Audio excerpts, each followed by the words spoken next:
off a daily fantasy. His number too high, then I'm probably fading him. He been on the road, he gon' eat up my salary. I hit up, he gon' lie before lock. Play back to back, then I probably won't pick on the DFS bachelor good as it gets. Build a few liners and hit me a leg. He had a good game, but it might be a trick. Log in the Slack so I know who to pick. Sharing our liners, we all gon' get rich. New to this game, you should come to the pad. You might want some cash and get a good laugh. DFS sports, we gon' run up a bag. He heard every game and it's making me mad. You buying your lineups, I think you a cheater. DFS bachelor, he the new leader. Yeah.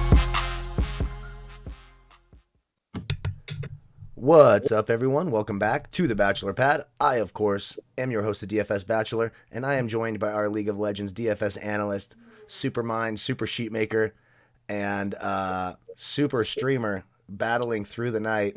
Yep. Mr. League of Items, Mike. How you doing, man? How you doing this morning? This afternoon, I should say. Mucho tired. Yeah. When do you sleep? Mucho sad. When do you sleep? Well, today I slept from about 10 a.m. to 2 p.m. Yeah, that's not enough. You're gonna get the virus. You need sleep and you need vitamins. It's fact. Yes, I probably do need some vitamins. I take one multivitamin. I try to go outside at some point during the day. But yeah, it'd be one thing if it was like less fun and interesting. Right. But even when I'm losing money, I am fine, like with Draftkings and watch League of Legends and stuff. Like I just love League of Legends. I hope that it just gets bigger and bigger. Yeah. Because it's so interesting. Like during the stream last night, there were so many people talking about how they never really paid attention to esports or video games, but then they started watching it just because they had money on it for DraftKings. Exactly. And now they're very interested in it because they like the strategy behind it. And that's always what really got me into League of Legends was that it's not just a simple game. Like you watch something like soccer or basketball and there is some complexity to the game, but anybody can really follow it. With League of Legends, you kind of need a little bit more information and like the predictability of stuff is different. Right. So it's just super interesting to try to wrap your mind around it because there's so many variables and moving pieces and stuff like that. Right. I agree. Before we get too far into it, first things first, I want to say thank you for all of your support. I know a lot of you are fans of my show from sports and basketball, so the fact that you're giving us a shot over here in League of Legends means a lot to me. I really do appreciate it. Really, I really do. If you're new to the channel, welcome to the team. Be sure to hit that subscribe button down below. Get access to all of our content. Be sure to subscribe to Mike's channel. I'm going to be hopping on more live streams now. I'm feeling much better today. And so, we do a lot of stuff over there. He's up all night live streaming the games, explaining what's going on, how it's working. So be sure to check that out. Also, if you like the video, please hit that like button. It helps a lot. You never hear me ask for the like button, but it's going to help us be searched more for League of Legends. And we're, bottom line, giving out the best information on the market for League of Legends. Like, everyone's just cashing. I had a great night, even though I had a losing team. I still doubled up. Things are going great, so hit that like button. By doing that, you qualify for the weekly $25 PayPal giveaway, and I finally remembered to do the winner. So I'm going to announce the winner right now before I forget, because I will forget. So our winner this week is Surf Shank. So hit me up on Twitter, bro, in the comment section down below. Let me know how to get that to you. $25 PayPal.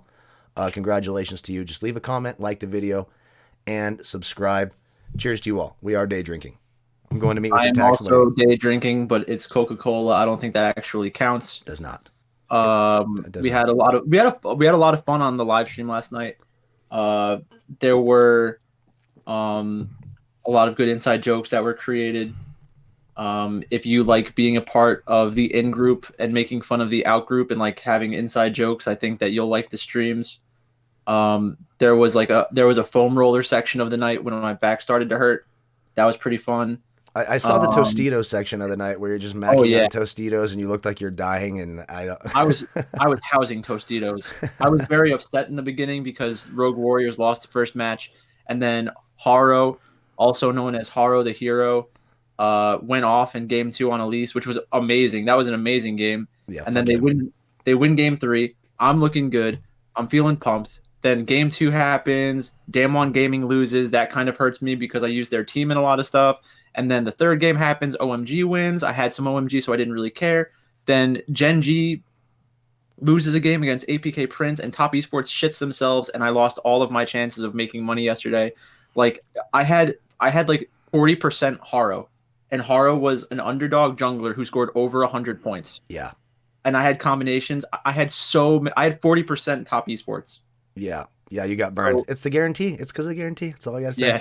Yeah. Yeah. I promise. That's why the fantasy gods fucking hammered you. That's what they do. The fantasy gods are a fickle group, and they do not give a shit about you. Quite depressing. Yeah, I doubled up. I only played a couple lineups, and I just played them in different tournaments, and I doubled up everything, so I felt really good. And I thought for sure it was over when VG lost. But my VG Genji stack, that just worked for me. 596, I think. Nothing crazy. Low scoring night. No, only 1-2-0 game the whole slate, I believe. Yeah. The most important thing I'd say is when make sure that when you're watching the videos, you're paying attention to every matchup and like trying to get some of the tidbits from each matchup. Because even if I lose money on a night, the information that we've been giving out is very accurate. Like I've been getting a lot of messages from people saying that we're putting out the best content out there. Yeah. And like that we're the most helpful because we kind of do the deep dives and get into individual player matchups and stuff like that. Right. Somebody yesterday reached out to me on Patreon and said, "Hey, like I have this kind of lineup. What do you think?" And I said, "That's a pretty good lineup. But I would also consider making a Rogue Warrior stack. Haro is my sleeper of the night." And Haro scored 102 points as an underdog. Yeah. And the reason we can do that is because we're not only using like the information from Draftkings, but we're also using the information from League of Legends. So when we see that somebody's champion pool includes Graves or Kindred, or like Elise or something like that, and they're a good player and they have a high kill score on that champion in the past, it means that they have the ability to do that on other carry champions, and not everyone can do that. Right. Totally agree. Anything else we want to touch on before we jump into the slate? Get rocking? No, yeah, that's all good. I think we can just get into it now. We have a 5-game LPL LCK slate, and very much like last night, we will not know the starters for the Korean teams. Yeah. Really, the only real question when I look at these is who's going to be the support for T1. Is probably the biggest question. So like we said, if you're new to the channel, if you're playing one of the Korean teams, like the Chinese league teams, we will know the starters. They're not out yet, which is weird, but they will be out. And the first game is an LPL game. So the first LCK game doesn't start till 4 Eastern, 1 Pacific in the morning. We won't know the starters. So when you focus on those Korea teams, focusing on the positions that don't have a sub, don't have a backup, is a way to really safeguard your lineup from those zeros that nobody wants to get. Yep. Go ahead. Are we doing Korea or are we doing China first? The first game is LGD RNG, so China first. All right.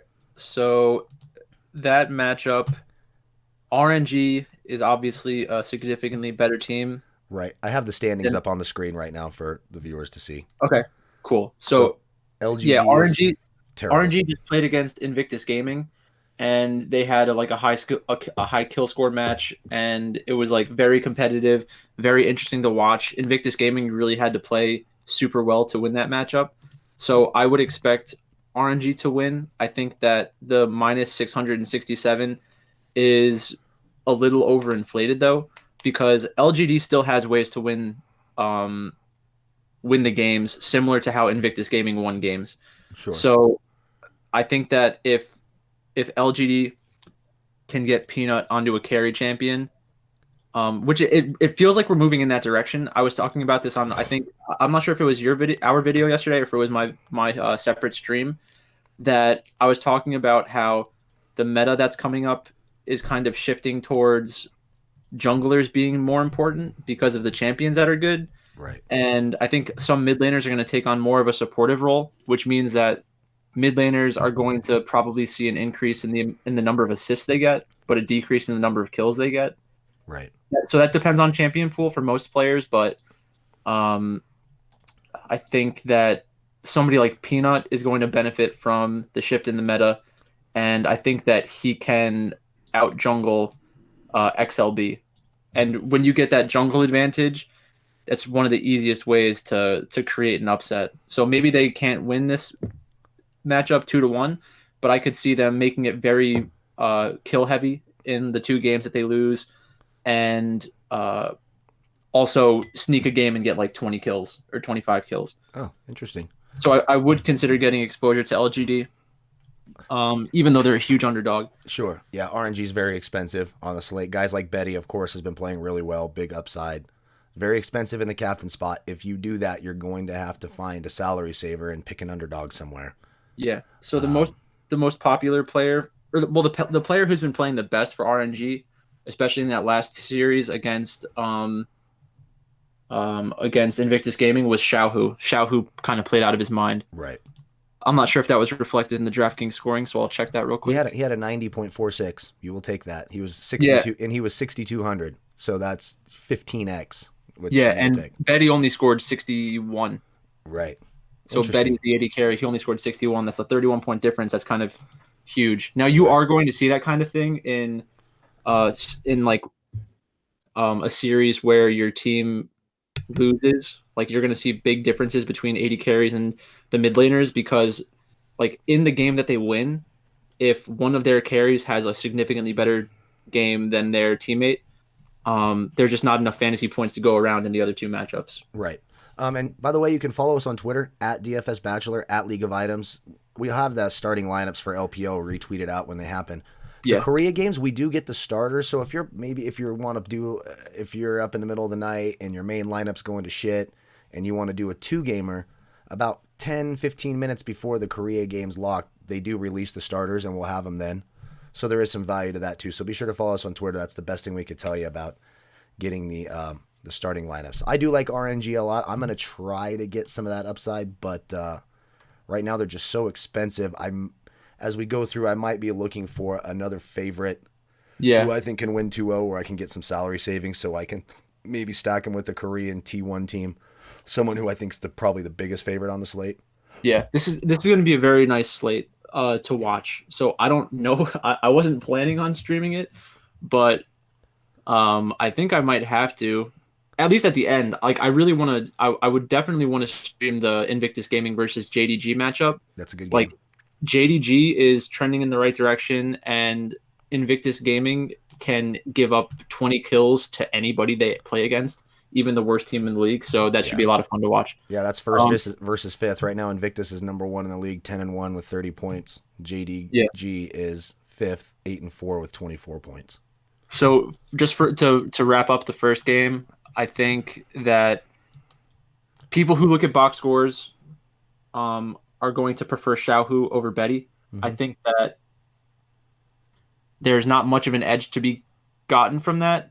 Like you do want exposure to both. If you're running one lineup, I would still probably favor Betty because of how LGD gives up their fantasy scoring. But it's kind of a basic day where you're going to want exposure to all the players on RNG if you're putting out multiple lineups. Sure. Because they do have extremely high upside. Yeah. They're just especially expensive. Against LGD. They're just expensive. Like for me, if I'm doing an RNG stack, I might, even though you talked about the advantage Peanut may have in the jungler spot, that could be the type of game where I do a jungler captain just so I can save salary. Yeah. I think, I could see if this game gets out of control, I could see RNG and Invictus Gaming being the winning combination, and then you need like a top laner or support as your captain. Right. Yeah, even Lang X, he's got some upside. He's had some big games.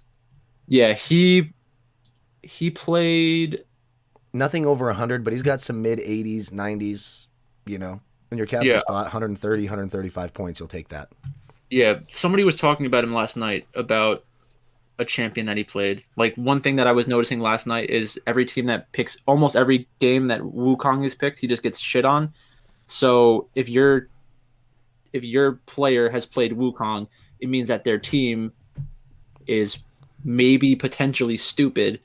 And like there are times where you can pick it in the draft, but people are just blind picking it and just getting like countered really hard. Right. So you have to be smart about when you're in your draft. Gotcha. Makes sense. Okay, that's our first game of the night. That starts at 11 o'clock Pacific, 2 a.m. Eastern, and then the next set of games, the 2 games, don't start for 2 hours after. Our first one is a Korean game. We have Sandbox Gaming and T1. I haven't looked at I know that T1 is the favorite.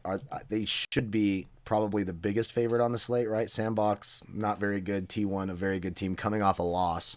Yeah, exactly. So T1, the problem with what they did last time was they gave away Senna back-to-back games against Damwon Gaming. So that's kind of absurd. Like you don't want to give away Senna. Like she's one of the best champions in League of Legends, and it's just super difficult to play around. Right. So they were either limit testing themselves just to see if they could figure out how to beat her in the game to prepare for like the playoffs or something. It doesn't really make any sense. I don't like that mentality from like the team that I'm trying to support because it just means that they're not taking this like as serious as I would want them to. Like I want my team to go out there and try to dominate every single game, which is one of the reasons why I love Invictus Gaming. Right. Just Right. in general, because they're out there. Every single game is just wild, regardless if it's against the best team in the league or the worst team in the league. Right. Makes a ton of sense. Yeah, I want exposure to T1's not overly priced either. You know, Teddy in the captain spot at 11.4. So, you know, he's what? Regularly, so he's 7,600. So I like to price them. Upside for them. Korean teams tend to be a little bit lower owned than the Chinese league teams just because of the information and people think the LPL games are higher scoring, etc. Yeah. Yep. So I think that I will want exposure to T1 probably as a secondary stack or as a one-off, like if I try to get the team into there because they probably have a good chance of going 2-0. Sure. I still expect at some point Faker to start playing more supportive champions where it's going to increase the importance of T1's jungler and AD carry. Right. So I haven't done this in the past where I kind of like give an explanation for why a certain kind of stack would work over a different kind of stack. But I might do that in the future because if I am right and I think that Faker plays a supportive champion 50% of the time moving forward, then that would make me want to play more Teddy in the captain spot.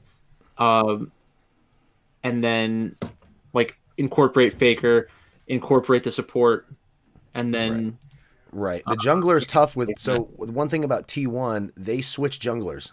LM and Cuz and we're not gonna know. So that does take away that sort of correlation you want to have with the AD carry, jungler, and mid.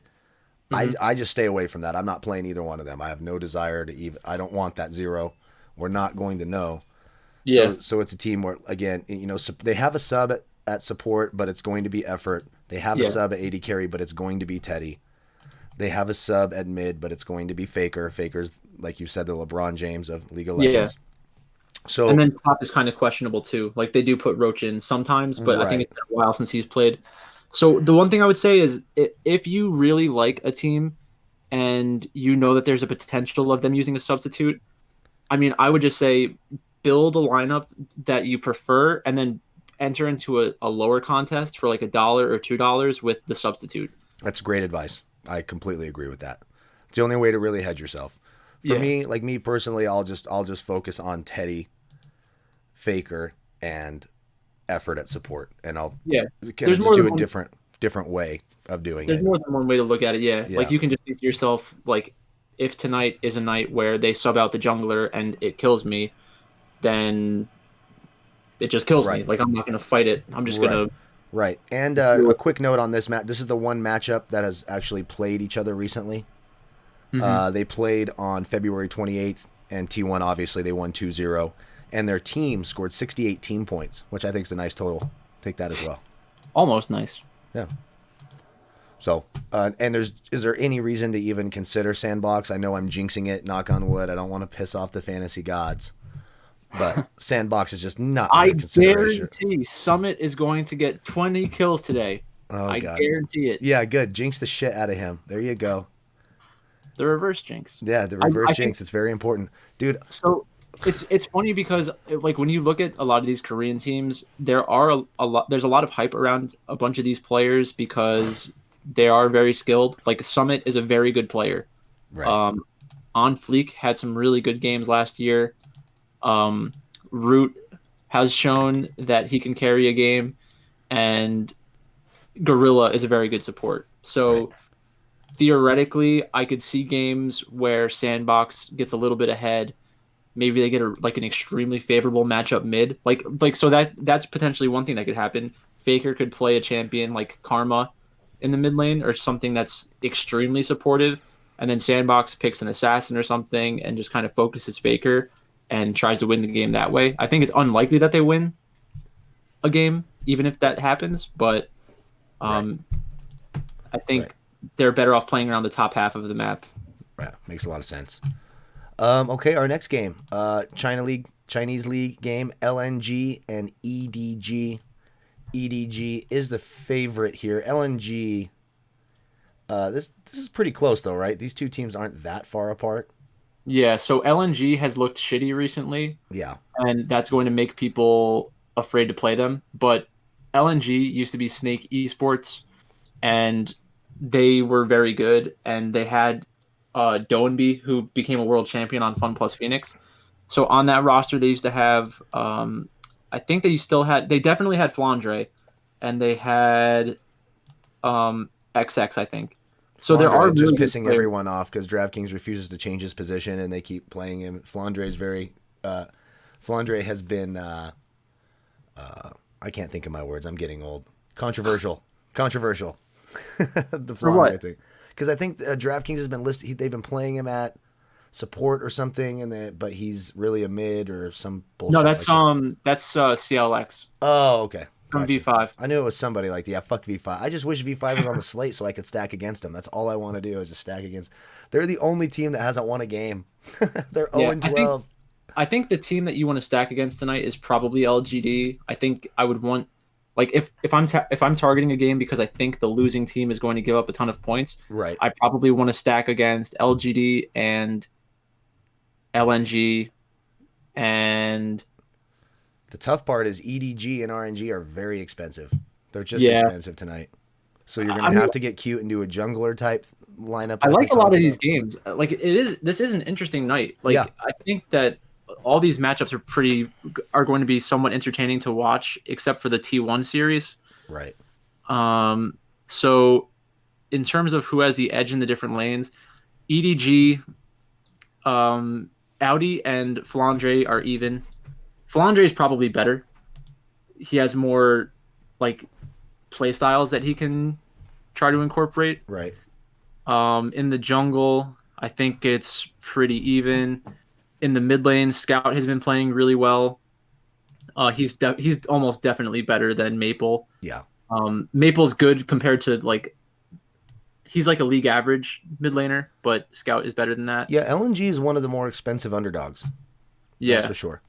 And then for the AD carry position, EDG is definitely has an advantage in the bot lane. LNG has been going back and forth between their AD carries, and they've both looked kind of shitty. Yeah. Recently, one of the reasons why that is because LNG continuously picks like Varus, like blind picking Varus, and that just puts a target on the guy's back, and then he has to run around and run away from people, and it's super easy to draft against. It's just really stupid and frustrating to watch because there are just so many games that get drafted that way, and then it plays out so similarly every time.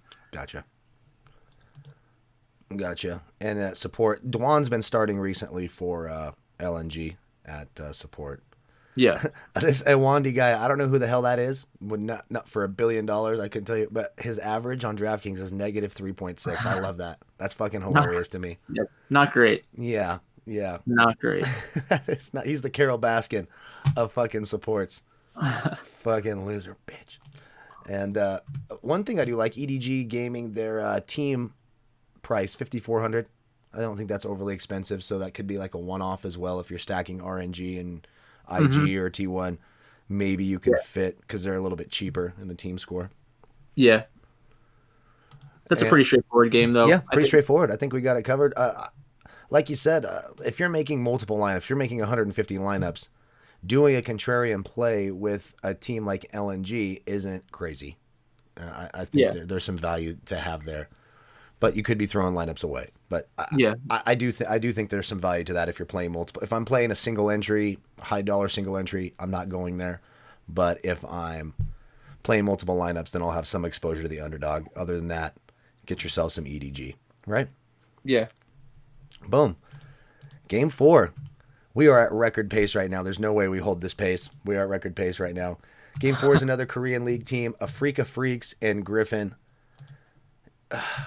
Afreeca Freaks is the favorite. Both of these teams have losing records. The Freaks are 6-9. Griffin's 4-12. Yeah, Griffin's gonna win. They're both in the bottom half of the league, and you say Griffin's gonna win? Yeah, Griffin has like all the momentum in the world. I think they've finally figured out their new lineup, which is better late than never. They just beat Damwon Gaming yesterday. Stored was their top laner yesterday, and I would assume that he comes back in because he why would you switch up your lineup after you went 2-0 against Damwon Gaming? And so I would expect so cheap. Yeah, so I would expect the starting lineup to be Sword, Tarzan, Ucal, Viper, Irove. I think that Viper is probably the best value AD carry on the slate. He is the kind of player who understands how to carry a game. So what we really want is Afreeca Freaks to try to turn it into a bloody matchup, or like when they get behind, we want them to fight a lot. I don't think that Afreeca Freaks typically plays that way, which might be an issue. So I would try to look at the sports projection graph that he sends out every day that says like how many fantasy points are scored against the team in a loss. Right. I love that chart. And we'll have that retweeted when we see it. We'll retweet that out as well. He's at sports_projection or something like that. Sports_PROJ. Yeah. And it's a great chart. I love that chart. Yeah. So if you just look at the most recent performances, Afreeca Freaks has been losing most of their matchups, and Griffin beat APK 2-1, beat Damwon Gaming 2-0. They took a game off of KT. They took a game off of T1. Yeah, I don't like that. T1. Afreeca Freaks beat T1 on March 5th. That freaks me out. But they've been getting killed by everyone else. Yeah. Yeah, I think it might be a situation where the meta isn't good for their team. I'd have to double check that. But you're right. Since the 1st of April, since April Fools, a game off of KT, a game off T1, beating EPK, and the Damwon Gaming was crazy. We didn't see that coming. Yeah. So and the way that happened was because they were creating small leads around the map in the very early game, and then they continued to press their advantage. Sometimes when you're an underdog, you are just happy that you have a lead, and then you kind of forget that you have to finish the game. That obviously that shouldn't happen, but there's no other explanation. Like sometimes these guys just don't expect to win going into the night, and then they find themselves ahead, and they're like, "Well, shit, now what do we do?" Right. So yeah, I think I definitely prefer the Griffin side of this. It's going to be difficult. It's even if they go 2-0, there are chances that they are not in a winning lineup, because if Afreeca Freaks doesn't start like contest objectives and force team fights around objectives, then I think Griffin will be okay just playing it more methodical. Right. So we have a live dog in Griffin, but not a ton of upside in this game, right?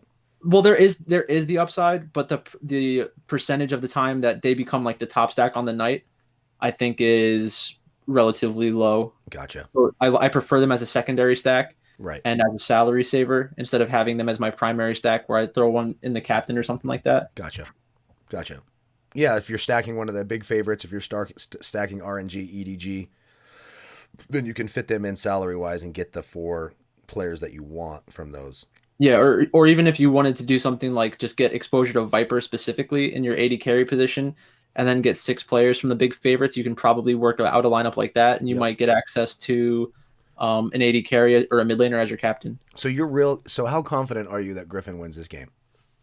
I'm asking for myself at this point. I think that. So let me look up their draft from last night just to make sure. Sure. They did a good job. Sure. Because now I'm very intrigued. Now it's just changing how I'm going to build everything. When I heard you say Griffin's going to win right away, I went, ooh. Griffin. Griffin. You can see Griffin is in last place in the LCK standings with 4 wins. Afreeca Freaks was 6. There's not much separating these two teams. I'm trying to find, like, the LPL has it set up a little better, where like you can type in the name of a team. You can type in the name of a team, and it'll spit out like their most recent match, and it'll show you a graphic of like the champions that they picked and stuff like that. Oh. So in their draft against Damwon Gaming, they were red side, and that's what they are tonight. I think they got Callista Tarek, which is a mistake. It's like a disrespect move from Damwon Gaming. Like, there's no way you should give up both of those champions. That's basically them saying, like, we don't think that you can beat us if we get... They first picked Aphelios, which is one of the best champions in the game. They gave away Callista Tarek, which is an extremely powerful combination. Then I think they picked Braum and their jungler Jarvan, which are all fine champions. There's nothing wrong with the draft at that point. And then Griffin got Ornn, which is a very good champion that like gives your team access to more items, which is basically just like free gold. So if you're at the 20-minute mark and you're down 2,000 gold, if you have an Ornn on your team, you're actually winning the game. Oh. So it's like it just fundamentally changes how the game plays out. And then at the end of the match, or at the end of the draft, they picked Kiana, which is like a hyper aggressive mid laner. It was a pretty bad matchup into Azir, but them picking it means that they have confidence in their mid laner to play a bad matchup well and to like play around the map correctly. And then like when you go through the game, they played it pretty slow. Damwon Gaming didn't do a great job in this game of playing around their win conditions. And like you get all the way to the 30-minute mark, and it was basically within like 1,000 or 2,000 gold. But because Griffin had Ornn, they really had a gold advantage, like of a couple thousand gold. So as a spectator, unless you're like aware of that kind of thing, you might think that it was a very close game. But it got to the point where Griffin, their real gold advantage was like 5,000 or 6,000 or 7,000 gold, which you should almost always win from that position. Right. And they were able to do it. So it would be a very bad thing to see them lose a game from this position, but they were able to do it because of a pretty intelligent draft. But it was partially like that they made good decisions and their enemy made bad decisions. Right. So then in the second draft, I think they first picked Varus, which I hate. But then Damwon Gaming just had a horrible draft. They picked Misfortune, I think, and Thresh, which are two champions that make sense. Like in general, like they're valid choices to pick in a game, but they don't have the same upside that a lot of other champions have. Okay. So then Damwon Gaming ended up finishing their draft with Kassadin and Kennen, which are two really good solo laners that do a lot of magic damage. Kassadin's one of my favorite champions, and if I'm picking a team that's on the red side, I want them to pick somebody like Kassadin as their last pick. So I was fine with Damwon Gaming's drafts. Griffin just outplayed them in the game. Well, that's encouraging. Griffin, very live dog. So would you say Griffin your favorite underdog right now, or is it JDG when we get to that? I think that I prefer JDG for scoring fantasy points, because if JDG wins, they will score more points than Griffin. Makes sense. Anything else on this Afreeca Freaks Griffin game? I think that if Afreeca Freaks wins, Afreeca Freaks, they're not one of these teams that score a ton of points. You just go through it, and it's pretty rare. The upset of T1, they did okay, and then when they beat Sandbox, but it's still nothing that you're. Yeah, do they have that 100-point upside? No, I just don't see it. I just don't see the 100-point upside. So for me, it would be doing the contrarian Griffin thing as a salary saver if I'm stacking a heavy favorite and just throwing their 80 carries and mid laners up in the captain spot. Yeah, so I would say it's unlikely. Like anybody has a chance of scoring 100 points in a series, but it's just super unlikely. I'd put it at like 1 or 2%. Yeah, I completely agree. All right, then the last game of the night, JDG, the best game of the slate, in my opinion. JDG versus IG. You have first versus fifth. Two teams who can put up a ton of points. JDG is 8-4 with 24 points. Invictus Gaming is number 1, 10-1 with 30 points. JDG is definitely a live dog in this, right? Oh, definitely. I think I'm surprised the line is set at plus 200. I think that they're just as good in the top lane. The Shy is probably the best top laner in China, or at least the most exciting to watch.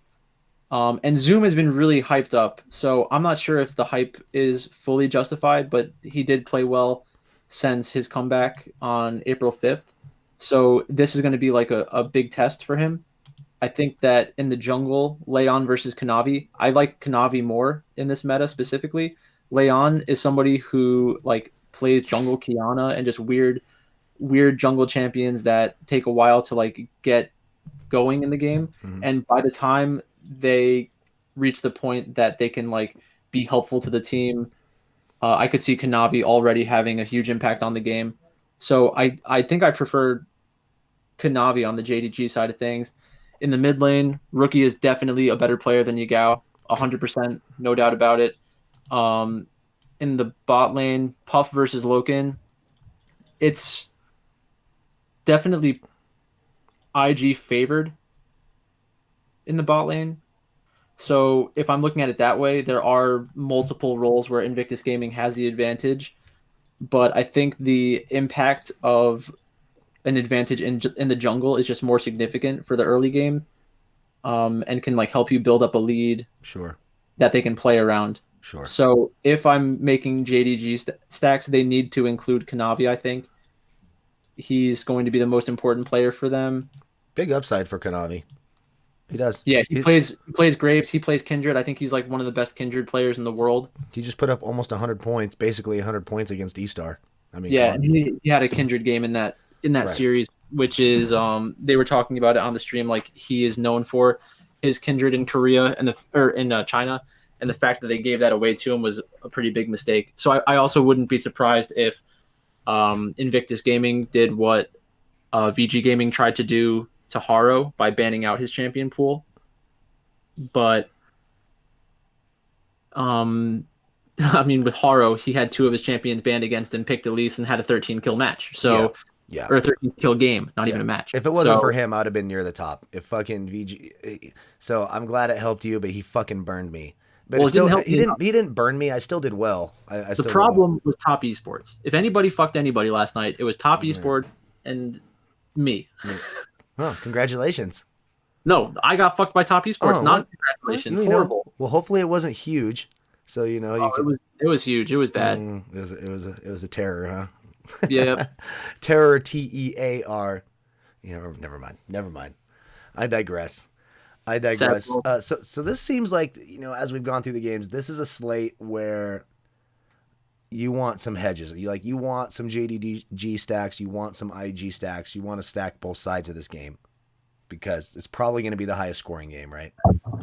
Yep. And whoever wins will have it. So you can just justify having exposure to both. And so that's what I'm going to do tonight for sure. Say that again? I said I'm going to have exposure to both sides of this game tonight. Yes. I don't think there's any clear, but if you're trying to make one lineup, I think that's just tough. That's a lot of risk because you just don't. I just could see a path to both teams winning. They're just both good. Invictus, IG is the favorite. JDG the underdog. Both these teams are pretty cheap too. When you look at the pricing, this is not the most expensive game on the slate, which is interesting. Yeah, I think it's just that's because of the Vegas line. Yeah. Like if DraftKings was pricing this more similar to football, it would be like if the Steelers with Antonio Brown and Le'Veon Bell, like back when they were the Killer Bees or whatever, right. If they were playing the New Orleans Saints, you'd have them all listed at very high prices, right? Because the markets are smarter. and Draftkings like understands how scoring works better in the NFL. Like in DraftKings, they're really not trying to create an ecosystem with the salaries that represents like actual skill. Right. It's just about giving players enough options to make a bunch of different lineups, and then just hope that they have the right combination of players and teams with stack. Sure. So that's it for all 5 games. Anything else you want to add to the slate before we get out of here? Your Patreon sheet. That'll be in the video description below. I'll have that link in the video description below. If you guys want access to Mike's sheet, I mean, this thing has every lineup combination, however you could think, percentages that they just, 4,500 different lineups you can make based on who you think's based on the stack you want to run. Yeah, so it's the way that it works basically is I give you access to all of the 4-3 and 3-4 stacks that are like the quintessential building blocks for like lineup construction. And then the reason why it's so valuable, in my opinion, is because it saves you a lot of time building your initial lineups and trying to figure out what teams fit together. So instead of using your time going through that process, you can use your time figuring out what kind of pivots do you want to include, and how you want to differentiate yourself from the rest of the people putting out their lineups. Right. And I've been getting a lot of good feedback. Yesterday we made it $5. We're going to run it at $5 until something changes. Most people seem really happy with it. And the support, like for the $5, you're not only getting the sheet, you're also getting access to the content that I'm putting out on like YouTube and stuff like that. I know that that's free in general, but it really helps me like personally and helps me justify spending my time. Like It's been awesome so far with the support from DFS Bachelor's channel, and like my channel's growing right now. I've got a lot of people going back and forth on Patreon, Twitter, YouTube, just talking about like how I've been helping them, and it's really it's really like gratifying to hear all the kind words from everybody. So I appreciate it. And if you have $5 and you want to, put together some pretty smart lineups, if you want to have more access to me, you can always direct message me on Patreon. I'll try to answer your questions regardless through Twitter and YouTube. But if you hit me up through Patreon, I will 100%. That's right. Get back to you. That's right. That's what we like to hear. I think that's it for our show, right? Anything else on this slate you want to touch on? My favorites for the night, the JDG. I'm going to have both sides of that. T1. And then I think for me, RNG against LGD. I think that's where I'm leaning. Probably favorite underdog in terms of winning. That could be super contrarian. I guess Griffin. I just don't see the big upside in the game. Yeah, so I need to figure out how many lineups I'm going to run after last night's debacle. So I almost always have exposure to LGD, so I'll probably have at least one lineup with them. I like the RNG side. I almost always play T1, so I'll probably have exposure to them. I like EDG versus LNG a significant amount. I like Griffin against Afreeca Freaks a significant amount, so I probably won't have exposure to LNG or Afreeca Freaks. And then JDG versus IG, if you're going to build a lot of lineups, you definitely need exposure to that as well. Right. So I think I don't think I'm going to live stream the first couple of matches, but I think I definitely want to be awake and streaming that last matchup, because that should be a super fun matchup to watch. Right. I'll try to get my ass up for that 2:30. This has really fucked up my schedule. I'll tell you what, this being on the West Coast and this shit being at 1 and 2:30 in the morning, I'm old, man. Yeah, you just gotta hope that that the first matches go long so that you can squeeze a couple extra minutes. That Gen G match today, did that go for like 4.5 hours? Like, what the hell was going on with that? It seemed like it never ended. Yeah, they had some pretty long matchups, and they also, like, after the first series, they pushed the second one back like a half an hour for some reason. Oh, gotcha. I was wondering what was happening there. Well, that's our show. Again, don't forget to like, comment, and subscribe. I really appreciate that. Congratulations again to our winner, Surf Shank. Hit me up, bro. You know where to find me. I'm glad he won. He's been a frequent commenter and supporter of the show. Really appreciate that. Love all you guys. Be sure to click all the links. Check out League of Items channel, the Patreon link. All that stuff will be down below. Live streams later. Follow us on Twitter. All that shit. Really do appreciate you all. Cheers to you all. May the fantasy gods be with you. We'll see you tomorrow. We're going to do this again tomorrow. Another good slate tomorrow. Have a good one. Thank you, folks.